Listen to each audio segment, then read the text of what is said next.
Now I'll teach you how to go from skinny to muscular fast. You don't need any previous experience, you don't need very good genetics, and you don't need steroids. So what I want to do is to give you the advice and tips that I would like to receive back then when I first started my fitness journey, as you can see right here in the first photo, from someone with the same starting point as you have right now. And if you want the same meal plans and the same training plans that I used, you can find them in the first link in the description. And my promise to you is that if you watch this video till the end and implement the right steps, I promise to you that you will build muscle. So number one, we need to create a surplus. How can we create the surplus? Well, we need to eat more calories than your body needs. So you can think of like this. If this is the threshold of how many calories you need for your body to maintain its body fat percentage. So if you eat this amount of calories, let's say it's 2000. It doesn't matter which number, but let's say it's 2000. And you eat exactly 2000, then your body is going to keep its body fat percentage the same. It's not going to lose any fat. It's not going to add any fat onto your body. Why? Because there's no, after those 2000 calories, at the end of the day, your body doesn't have any extra calories to store as body fat, and it has all the energy necessary in order to complete all the work in that specific day, in any given day. So it doesn't have to go into the body fat that it's already stored on your body in order to take some calories from it. So you're not in a deficit, take some calories from it in order to get to 2000. So that's how many calories you need. First you find out, right? And basically after you find out, you need to eat more than that. That's how you create the calorie surplus. Now, how do you find that surplus? That's the main question. Now I'm going to give you the most accurate way to find it. So first you need to track your weight and calories that you eat every single day for 10 days in a row. And then you're going to see the trend of your body weight. So you're going to have the average calories that you eat in every single day. You're going to make the average. And then you're going to check your weight and see. If your weight goes down in these 10 days, then that amount of calories is probably a deficit for you. If your weight stays approximately the same, then that's probably a maintenance for you. And if your weight goes up, then that's probably a surplus. You can adjust by 10 days, right? If you really want to find your maintenance, after 10 days, you can adjust by 100 calories. You add 100 calories or you cut 100 calories, depending on the trend of your weight, in order to find your maintenance. The second option that you want to do, or you can do, is you take your body weight in pounds and then multiply it by 16. This is a starting point. It's not very accurate. However, it's a number that you can start with. And then you can also track your weight, which I'm going to explain to you exactly how. But any way you choose and you decide to find this surplus, you track your weight. All right. Number two, you need to create the surplus. So once you find, okay, roughly how many calories is the surplus, then we need to create the surplus. Now you need to eat foods that are high in calories to make it easier for you. And I'm not talking about eating junk food or eating only unhealthy food, but we want to focus on adding healthy fats. And this is the fastest way that you can add and create a surplus to your diet. You want to focus on things like olive oil, any kind of nuts, any kind of nut butters, all right? And there are more, but these are the main ones. Also, high calorie fruits like bananas. If you need some junk food, that's totally fine. You can do it. Now, here's the thing. I would also focus on things like, you know why junk food is so tasty? Because they combine fats with carbs and with salt, I think. So if you can find this combination, if you can find a meal, if you can create a meal, I don't know, let's create one out of top of my mind. So let's say we need some carbs, let's say pasta, okay? Salt, soy sauce, salt, and what I said, fat, and olive oil. I don't know if that's good. But you can try it, all right? So try to combine these carbs with fats and with salt. And that's going to make a very tasty combination that you can eat very, very much out of, right? So you can get more calories more easily. Now, of course, focus on things like high calorie fruits. One banana is about 100 calories, so you can eat 4 of them in a day, and that's 400 calories. But I think I'm also going to give you some example in this video. I'm not sure. Now, if you need a meal plan, I've made 4 of them. You can find them in the first link in the description. So, number 3, protein.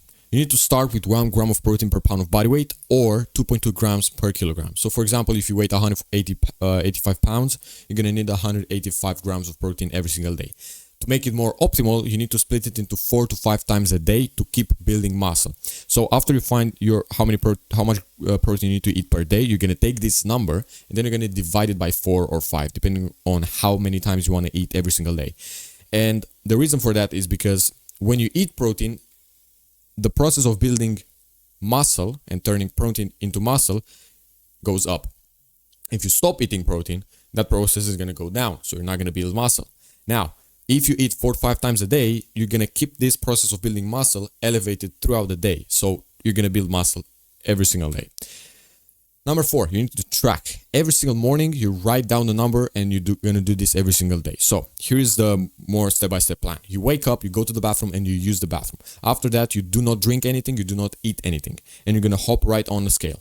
After you do that, you're going to write down the number, either on your phone, a notebook, whatever.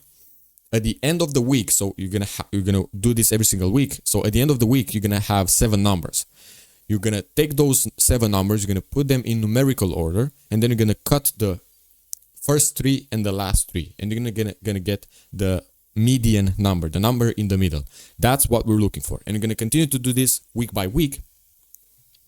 So then you only look at the median number from week 1 to week 2 and from week to week, not from day to day, because that can be water retention, it can be something else. So that's what we're going to look at, the median number from one week to another. And that's how you're going to track your weight. Number 5, program. Let's say you want to grow your upper body, all right? You need to find a program that focuses on your goal, on growing the upper body. In that case, train the upper body muscles 2 to 3 times per week. 2 times if we talk about the bigger muscles such as chest and back, and 3 times if we talk about the biceps and triceps. And the lower body only once. Let's say you are a footballer and you already have very big legs or very developed legs, and you don't want to grow your legs anymore, but you want to focus on your upper body. So what you're going to do, you're going to do the legs, the lower body at maintenance volume, about 3 to 6 sets per week per muscle, and that's going to keep your muscle. And then you're going to focus on training the upper body 2 to 3 times per week. Now, here are 3 things that you need to check for every single program that you use. Number 1, the program needs to train the muscle that you want to grow 2 times per week. Number 2, you need to have enough weekly volume, and that means anywhere from 6 sets to 20 sets per muscle per week. So let's say for your chest, you want to do, let's say, 10 sets or 9 sets. You're going to do 3 sets, let's say Monday, and then you can do 6 sets Thursday, something like that. You arrange it however you want, but make sure you train 2 times per week. And then enough rest. So if I train my chest on Monday, I don't want to train my chest again on Tuesday, right? I want to have at least 1 day of rest between that. So a good way, let's say I train my chest on Monday and then again on Wednesday or Thursday. Number 6, training. Now, the goal is to build bigger muscles. And bigger muscles means hypertrophy. Hypertrophy means growing the muscle. Atrophy, the muscles are getting smaller. Now, here are some things that you need to keep in mind for hypertrophy training. So, number 1, you need to train till failure. And I'm going to explain this. Many people explain this by reps in reserve. However, not many of you can estimate accurately the reps in reserve. So reps in reserve is basically train with 10 reps in with 3 reps in reserve. That means you're gonna stop when you think you have 3 reps left until you reach failure. So by that, first you need to know what train to failure is. When you reach failure, when you cannot complete 1 more full rep. However, I like to explain the other way around, because in a more easier way that people can understand. So I like to describe how it feels to train till failure, close to failure, and to failure. So let's say close to failure. I want to train close to failure. Well, when I get into that zone of training close to failure, the weight starts to feel heavier and heavier, much heavier than when I first started the set. Why? Because the muscles are getting fatigued. Then the speed of the reps decreases. So if in the beginning of the set you could do something like this, Now, towards the end of the set, it should be something like you should fight to do one more rep, if that makes sense. And then you kind of feel some burning sensation in the muscle, and the muscle feels fatigued and pumped. That's kind of a combination of all of these indicators that you're training close to failure. And when you cannot complete one more rep, that's failure. You've reached failure. So that's it. I hope this explanation helps to estimate. Maybe it also helps you estimate the reps in reserve.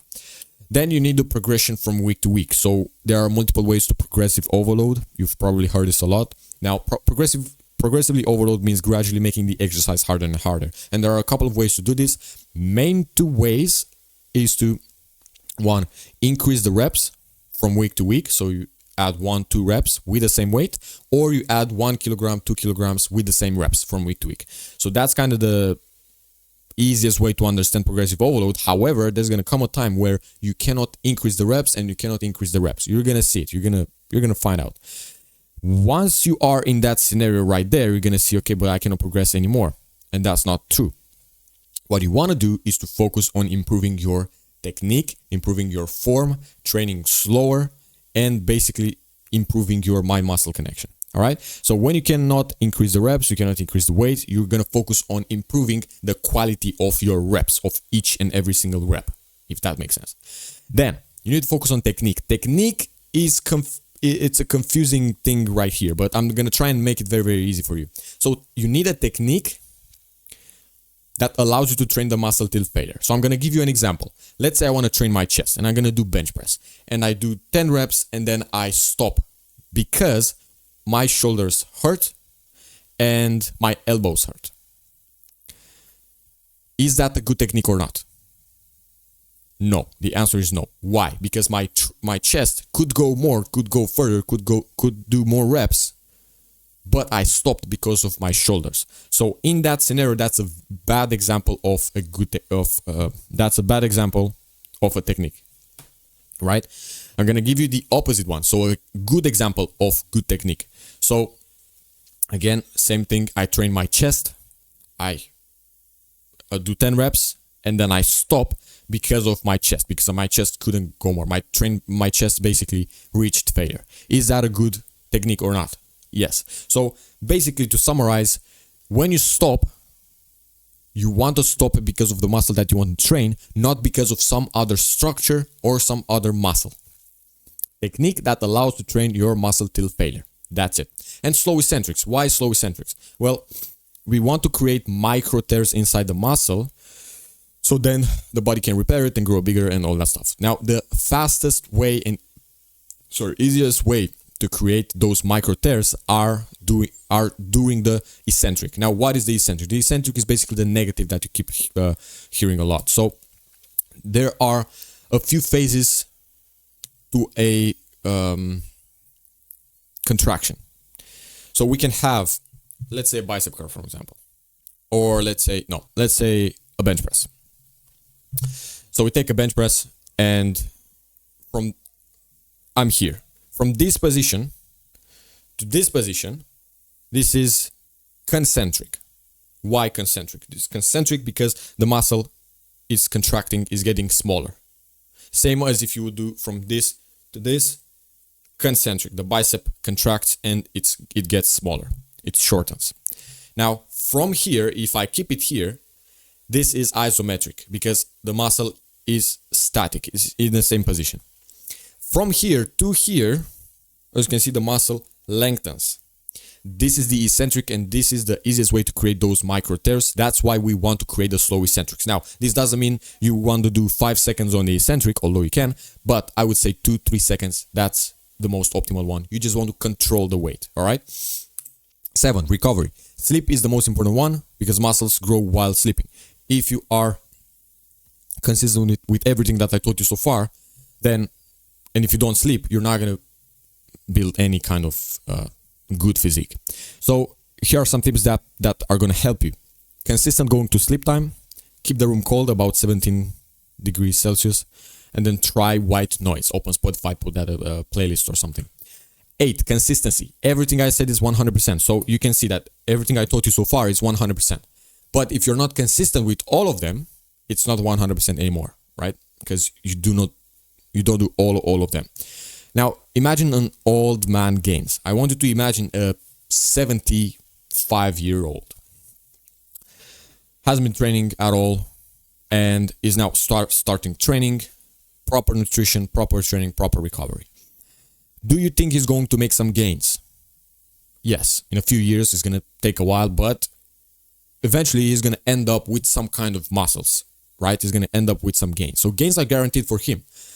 So then, by that, for you, the gains are guaranteed too, if you have proper nutrition, proper training, proper recovery. So I don't know if it's going to take more or it's going to be faster. You don't know. You have to try to find out. Expect slow gains. So there are two things that can happen. You can start and expect slow gains, and you're going to have slow gains, and that's not going to be a surprise for you. Or you're going to have fast gains, although you expect slow gains, then you're going to be in a very happy position. So there's nothing to lose from that mindset. You actually need to stay consistent until you see results, because once you see results, then you're going to feel motivated, and there's going to be a loop. You're going to train, you're going to see results, you're going to see results, you're going to be motivated to train again, and that's going to be a loop right there of consistent motivation. Now, if this video helped, you will love the 6 phases course. There's two links in the description. The first link is for complete beginners, and it's a more affordable option. And the second one is if you want to work with me one-on-one. There's courses, there's accountability, all that stuff.